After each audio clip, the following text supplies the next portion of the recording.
क्योंकि आज मैं एक हॉस्टल से नहा कर आया, वो हॉस्टल जो गवर्नमेंट चलाती है।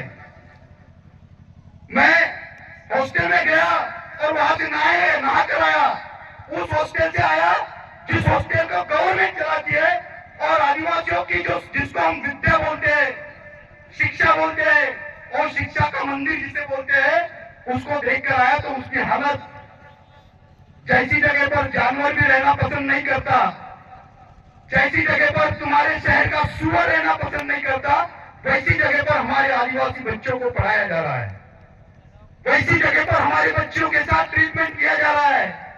मैं देख कर आया हूं।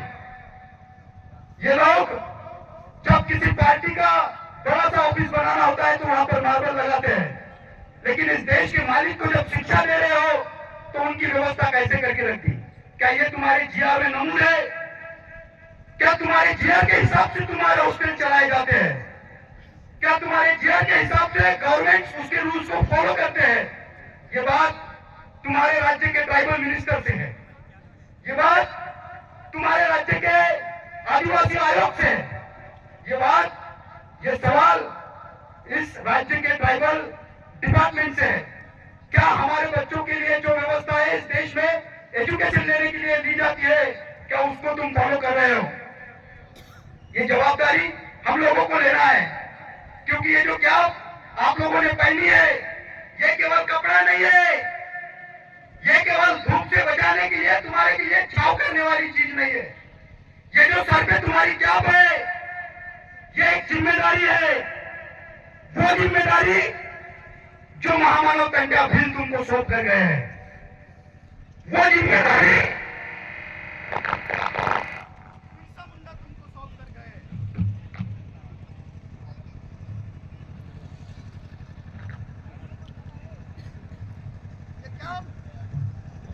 ये क्या वो जिम्मेदारी है जो नाजा काफ्तेरी तुमको सौंप कर गए हैं।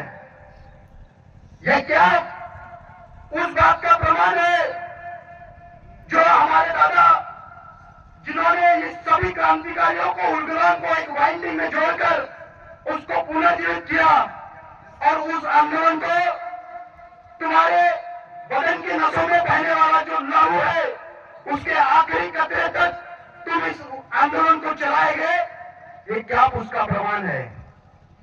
साथियों, ऐसी बहुत सी चीजें हैं जो हम लोग इस देश की गवर्नमेंट से पूछना चाह रहे हैं और केवल पूछना नहीं चाह रहे।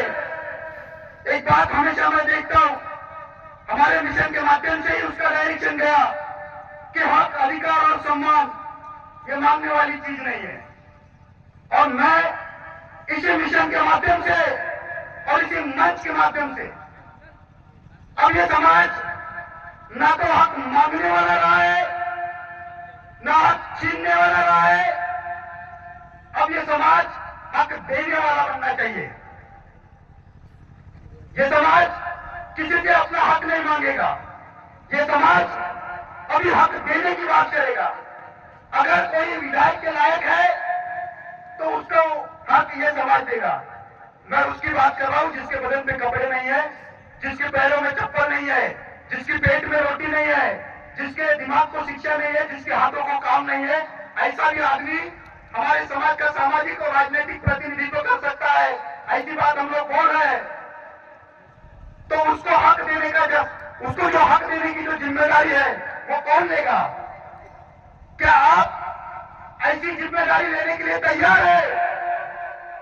क्या आप ऐसी जिम्मेदारी लेने के लिए तैयार है? क्या आप ऐसी जिम्मेदारी लेने के लिए तैयार है? मैं ये तब तक बोलूंगा जब तक तुम्हारी हलक से आवाज नहीं निकलती कि हाँ, हम बैठे हुए लोग इस जिम्मेदारी को स्वीकार करते हैं कि जो जिसका हक होगा उसको हम देकर रहेंगे। क्योंकि इस देश की न्यायिक व्यवस्था, जिसको हम सुप्रीम कोर्ट बोलते हैं, तो सुप्रीम कोर्ट 5 जनवरी 2011 में उसने बोला कि इस देश का वास्तविक भूमालिक आदिवासी है और उनको इस देश के मालिक होने का हक, अधिकार और सम्मान मिलना चाहिए। कोई तुमको सम्मान नहीं देगा, इसको आत्मसात करना होगा कि तुम सम्मानित हो, तुम अधिकृत हो, इस लायक बन चुके हो कि तुम किसी भी मजलूम और गरीब आदमी को उसका हक दे सकते हो या नहीं हो? ये पहले अपने को स्वीकार करना पड़ेगा। साथियों, मैं अपनी बहुत ज्यादा बात नहीं बोलूंगा, क्योंकि मैं ये चाहता हूं कि इस देश में जो टेलीविजन के माध्यम से, जो नेताओं के माध्यम से दिखाया जाता है कि इस देश में हिंदू और मुस्लिम की लड़ाई चल रही है, मैं इस मंच के माध्यम से आपको ये बात बता रहा हूं कि ये हिंदू और मुस्लिम की लड़ाई नहीं है। ये लड़ाई इस देश का वास्तविक भूमालक और कुछ बाहरी वंशों के खिलाफ में है। हम लोग उसके खिलाफ में लड़ाई लड़ रहे हैं जो किसी विदेशी मूल के प्राणी है, और वो यहाँ से आदिवासियों को वनवासी साबित करने की बात कर रहे हैं। वो यहाँ से आदिवासियों को विलुप्त करने की बात कर रहे हैं।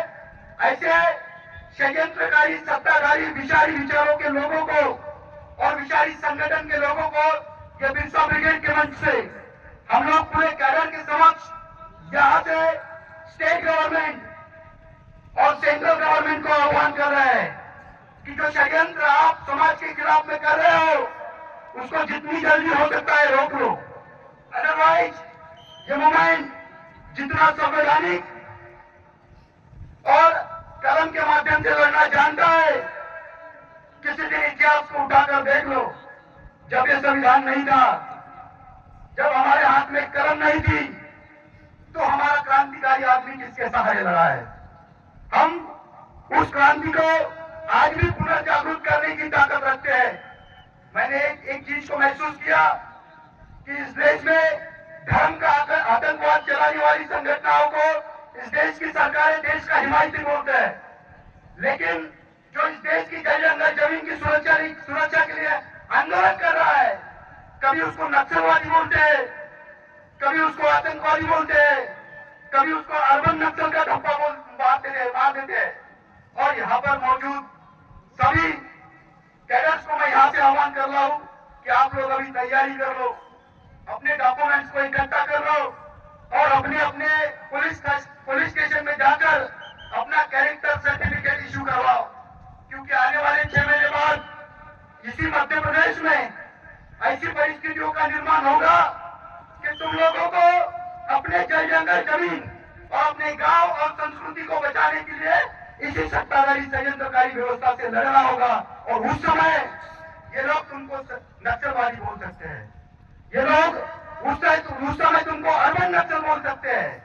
इसलिए अपनी तैयारी पहले से चालू कर लो और लड़ने की तैयारी रख लो, क्योंकि यहाँ पे हम लोग प्रोग्राम के माध्यम से नहीं आए। जिन्होंने ये बात दिमाग में रख कर आए हैं कि हम लोग कोई प्रोग्राम ले रहे हैं, किसी मंच पर कोई डांस होगा, कोई शायरी होगी, तो ये बात नहीं है।